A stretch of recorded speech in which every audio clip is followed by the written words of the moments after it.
সন্ধ্যের আড্ডার বিশেষ নিবেদন অলৌকিকের ৫৩তম পর্বে আপনাদের সকলকে স্বাগত জানাই। আজকে আমরা পড়ব লেখক জরাসন্ধের লেখা নিজাম কাদির বিল। তাহলে শুরু হতে চলেছে আজকের গল্প। কত আর বয়স তখন, ৬-৭ বছর হবে। তবুও চোখ বুঝলে সব চোখের ওপর দেখতে পাচ্ছি। মামা বাড়ি যাচ্ছিলাম, অনেক দূর, যশোরের সীমানা ছাড়িয়ে। শুকনো কালো আগাগোড়া হাঁটা পথ, বর্ষাকালে নৌকা। রাত থাকতে বেরোলে একটা গোটা দিন, গোটা রাত, তারপরেও বেলা দুপুর। আমি হবার পরে মার আর যাওয়াই হয়নি। দিদিমা বারবার খবর পাঠাচ্ছেন। মা বলেছিলেন দিদাকে নিয়ে আসতে। আমি তো ভীষণ খুশি। পুজোর ঠিক পরে খাল, বিল, নদী, নালা, ধানক্ষেত জলে পড়েছে। আকাশ পরিষ্কার, বেরোবার পক্ষে সবচেয়ে ভালো সময়। ঘরের নৌকো, মাঝি নটবর সারা বছরের লোক, অন্য সময় ক্ষেত খামারে কাজ করে। বর্ষার দিনে নৌকা চালায়। সঙ্গে রইলেন সেজদা, কলকাতায় কলেজে পড়ে, লম্বা ছুটিতে বাড়ি এসেছেন। নটবর মানুষটা একটু নড়বড়ে, মুখো নিয়ে বসলে আর উঠতেই চায় না। তার ওপর বয়সও হয়েছে, চোখেও কম দেখে। বড়দা তাকে বারবার হুঁশিয়ার করে দিলেন, হাত চালিয়ে যেও। আগে আগে আপনি ভাববেন না কর্তা, সন্ধে হবে কেন, দুপুর নাগাদ বিল পাড়ি দিয়ে ফেলবে। নিজাম কাদির বিলের কথা আমি মার মুখে আগেই শুনেছি। ওখানে নাকি কি সব ভয় আছে। রাতের বেলা পার হতে গেলে মাঝিদের দিক ভুল হয়ে গেলে সারা রাত ঘুরে বেড়ায়। অনেক সময় ওপারে আর পৌঁছাতেই পারে না। শোনা যায় এমনই করে কত লোক মারা গেছে।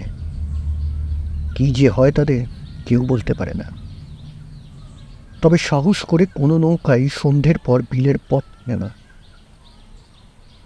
নটবরের আরেকটা গুণ আছে, বেশ খেতে পারে এবং একটু ভালো মন্দ খাবারের দিকে ভীষণ লোভ। একটা বড় খালের ভেতর দিয়ে নৌকা চলছিল। খানিকটা পর পর ভ্যাসেল,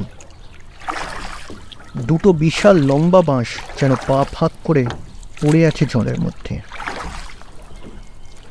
তলায় চাল বাঁধা, বাঁশ দুটোর একদিকে একটার সঙ্গে আরেকটা গাঁথা। সেখানে চাপ দিয়ে মাঝে মাঝে যখন জল থেকে টেনে তুলছে একজন ছেলে, জালের ওপর ছটফট করছে মাছ। রায়েক, সরপুটি, পাবদা, শোল, পোনার বাচ্চা, আরও কত কি। দেখে দেখে নটবরের জিভে জল এসে গেল। রান্নার সরঞ্জাম সঙ্গেই আছে। দুপুরের দিকে কোথাও নৌকো বেঁধে তোলা উনুনে দুটো খিচুড়ি ফুটিয়ে নেবে, এই ছিল মার প্ল্যান। নটবর বলল, কিরকম বড় বড় রায় দেখছেন মাথায় নেই। মা বুঝলেন তার মনের কথা। মা জানিয়েছিলেন যে মাছ কুটবার বাটি কিন্তু তিনি আনেননি।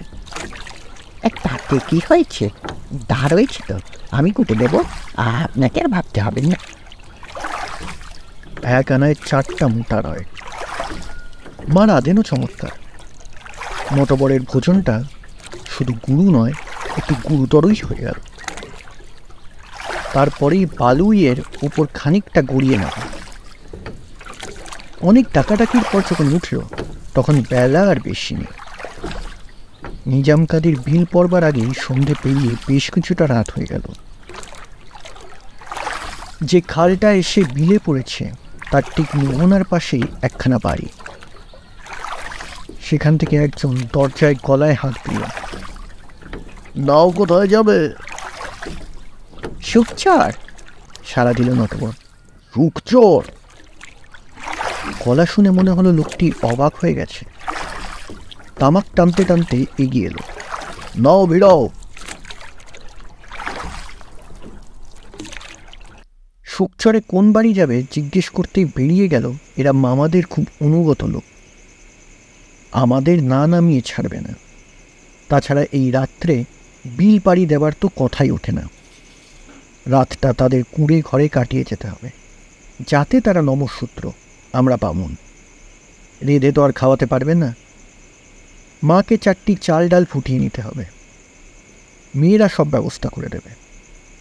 কর্তাগিন্নি হাত জোর করে খাটে এসে দাঁড়ান, না বললে তারা শুনবে না।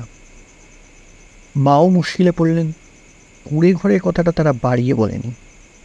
ছোট্ট একখানি পাটকাঠির বেড়া দেওয়া খড়ের দোচালা, সামনে খোলা বারান্দা, আর ওদিকে একচালা গোয়াল, তার মধ্যে 3-4টে গরু, সামনে এক চিলতে উঠোন।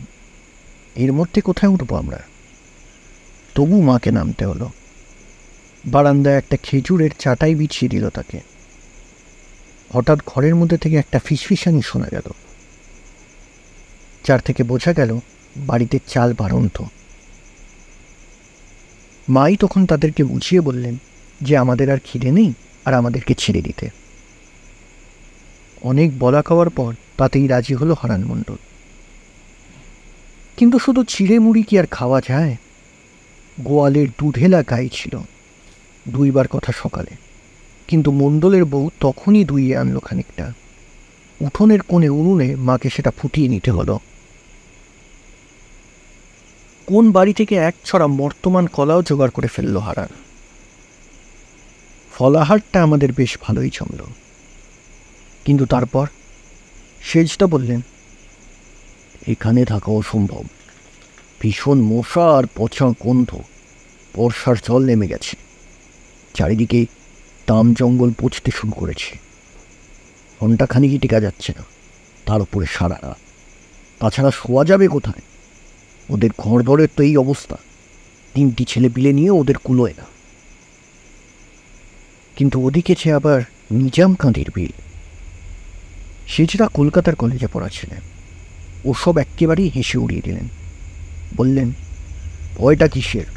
এমন চমৎকার চাঁদনি রাত, মেঘ নেই, বৃষ্টি নেই, ঠান্ডা বিল, রাখবো আবার আগেই আমরা পৌঁছে যাব।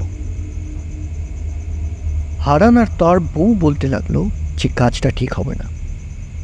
কদিন আগেই নাকি একখানা বিদেশি নৌকা না জেনে ঢুকে পড়েছিল বিলের মধ্যে। অনেক রাত্রে তাদের চিৎকার শুনতে পেয়েছে ওরা। পথ হারিয়ে জানতে চাইছিল কোন দিকে যাবে। সেজদা বললেন, চিনে না বলেই জানতে চেয়েছিল, আমরা ঠিক চিনে যাব। মার খুব ইচ্ছে ছিল থাক, কিন্তু ছেলের জিদ দেখে চুপ করে গেলেন। মটবর সেজকর্তাকে জমের মতো ভয় করতেন। মনে মনে যতই আপত্তি থাক, বাইরে আর মুখ খুললেন না। আমার বুকের ভেতরটা দুমদুম করতে লাগলো। ওদিকে আবার কৌতূহলও কম নয়, দেখাই যাক না কিসের ভয়। ছইয়ের ভেতরে মা আর আমি শুয়ে পড়লাম। বাইরে পাটাতনের ওপর শতরঞ্জি বিছিয়ে সেজটাও একটু গড়িয়ে নেবার ব্যবস্থা করলেন। গভীর বিল, লগই চলবে না।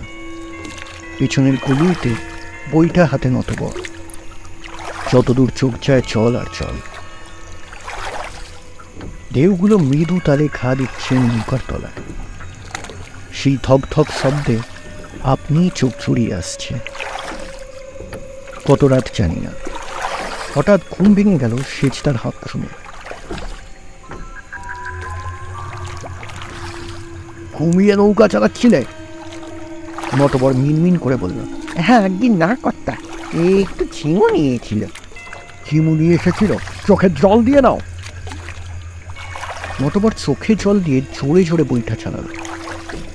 সেজটা একবার এদিক ওদিক ভালো করে দেখে নিয়ে চেঁচিয়ে উঠলেন, এ কি করেছো? নটবর আকাশ থেকে বলল, কেন, কি হলো? নৌকা ঘুরে যায়নি তো? কি যে পড়েন কর্তা! কথাটা এসে উড়িয়ে দিল নটবর। ঘুরে আবার গেল কখন? আমি তো সোজা সামনের দিকেই চলছি। তা তো চলছো বুঝলাম, কিন্তু আমরা যখন বেরোই চাঁদটা ছিল বাঁ দিকে, এতক্ষণে ডান দিকে চলে যাওয়ার কথা। বাঁ দিকেই রইল কি করে? তা আমি কেমন করে বলবো চাঁদ কোথায় যাবে না যাবে, তা কি আমি জানি? একটু পরেই ফর্সা হয়ে গেল। ভোরের আলো ফুটল পূর্ব দিকটা। সেজটা উঠে ছই ধরে দাঁড়িয়ে বলে উঠলেন, যা বলেছি তাই, ওই তো সেই বাড়িটা। কোন বাড়ি? ওই যে কি মণ্ডল, যেখানে আমরা উঠেছিলাম সন্ধ্যার পর। মা আর আমি ছইয়ের ভেতর থেকে উঁকি মেরে দেখলাম, ঠিক তাই। লোকজনের আওয়াজ পেয়ে হারান মণ্ডল বেরিয়ে পড়েছে। নৌকা চিনতে পেরে ছুটে এলো ঘাটের ধারে। সেজদার দিকে চেয়ে বলল, খুব বেঁচে গেছেন কর্তা। পেরাম্মান বলে তেনারা আপনাদের কোনো ক্ষতি করতে পারেন, তা না হলে। পাখিটা মনে করেই তার গায়ে কাঁটা দিয়ে উঠল। চোখ বুঝে 2 হাত কপালে ঠেকালো।